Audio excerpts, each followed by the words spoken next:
Semiconductors leading the downside here as hyperscaler capex coming in very sharply. And crude oil inventories are running at 40-year lows. So gap and crap here in the S&P as well as the NASDAQ. But we could be looking at a possible oversold indicator, oversold condition perhaps, going into tomorrow. And we'll talk about that and much more here. But right now, S&P is flat on the day. And you can see we're into the 7,400 handle on the cash S&P. We also, for all the noise here today, we just tagged the trend line again. But the triple Qs, and the story is triple Q weakness here. It is now into, I would call that a kiss of the 100-day. SMH is also very close too. I talked about this level on Friday right there, as well as like 475 on SOX. I mean, it's not that much farther down. I mean, we could easily just shoot that tomorrow and get there. That said, I'm just going to say right now, I would favor a rebound into tomorrow. A couple of things. One,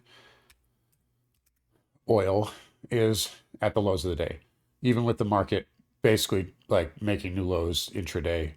Throughout the afternoon. I'm doing this video at about 3 o'clock. We're starting to get a little bit of a relief pop now, but oil is at the lows of the day. TLT is at the highs of the day. So this isn't a macro related, problem in terms of geopolitical or bond market. And it is more so from what I can see. It's like the narrative here is the hyperscaler capex. It does look like that is the bond market saying we're done with that, which probably should have been a long time ago. But so that is kind of the narrative. The other thing with, there's, everybody's talking about the SPR and all this stuff. I just want to say something about this because it's been talked about for a while, and the Tomahawk missiles that are supposedly we're out of. Look, I'm just going to say this here. You can take it or leave it, but these numbers here that these official numbers, like unless you work for an intelligence agency, this is just total noise. Just anecdotally, I have contacts in intelligence agencies, and just say like, don't believe what you hear on the internet. You think that the government's going to just put those numbers out there for our adversaries to just like take advantage of? There's a lot more that goes on into that. So I know it's a sexy headline that everybody loves, but just food for thought. So anyway, sidetrack. But as far as tomorrow is concerned and going into the end of the day, oil is at the lows of the day here. So, it's not really to me, I don't think we're down because of that. But we came up, we had a pretty good sell here on the gap, and a couple of things. The Qs right now are now into the 4-hour 200 MA area. But you're going to see every time we get 4-hour oversold here, it's defended, on the first hit. So it is good for a tradable. That doesn't mean we have to load them up. What if we get on and hit the trend line? I'm not saying we can't do that, but I wouldn't be the risk reward here in the next couple days here or so is not good on the sell side, in my opinion. Same thing on the NQ here, starting to build a fat divergence. E-mini. Again, we didn't even make a new low, but your seller exhaustion hit pretty good there off one candle. So it was an impressive sell, but we're basically just pinned to 6. We'll close at 680 on the Qs, unless they pop us here, but I don't think that's going to happen. Unless they bring us back to 685.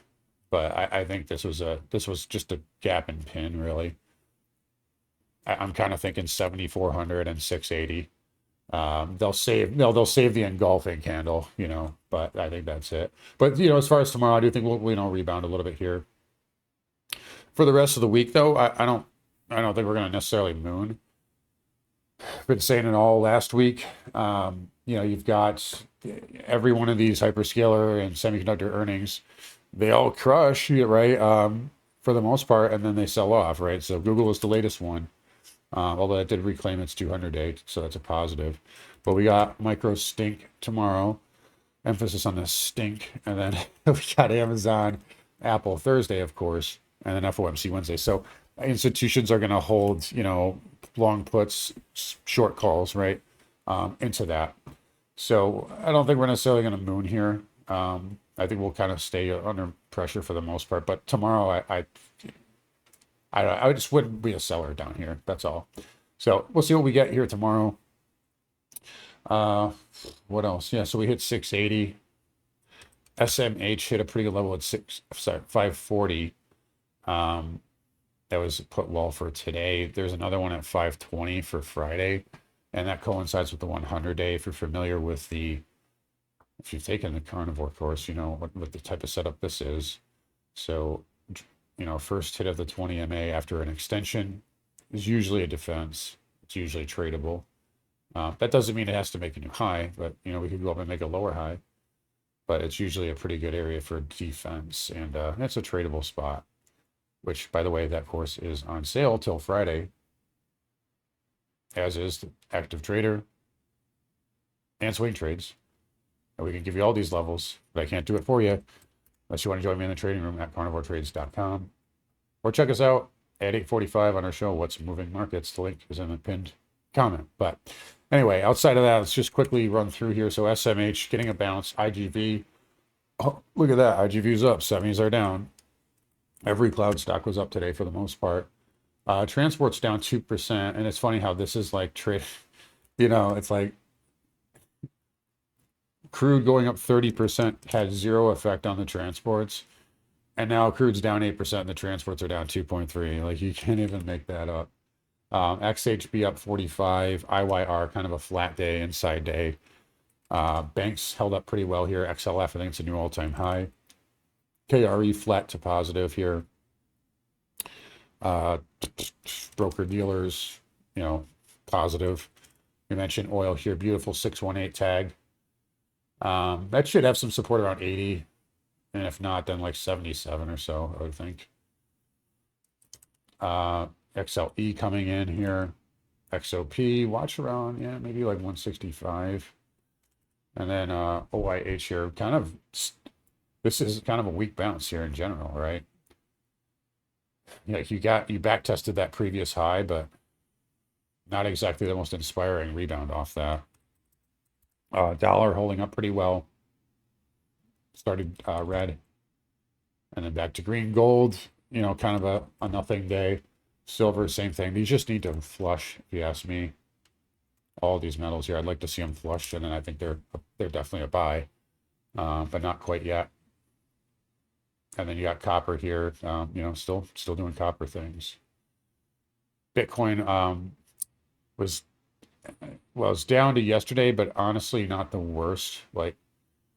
Not the worst price action. Ultimately, we kind of tested yesterday's low, and we're off that low pretty nicely. And we back tested 64.5 here, and it's holding on. So we'll see if it can hold throughout this week. I think it's got a good shot to get up there. But still, volatility dead in that. So nice little pop there at the end of the day to push us off the lows, but I think we'll probably close down here. We'll see.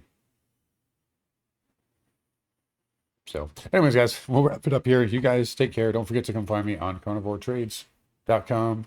Join us. Got 4 days left on the sale. We'll see you guys all tomorrow.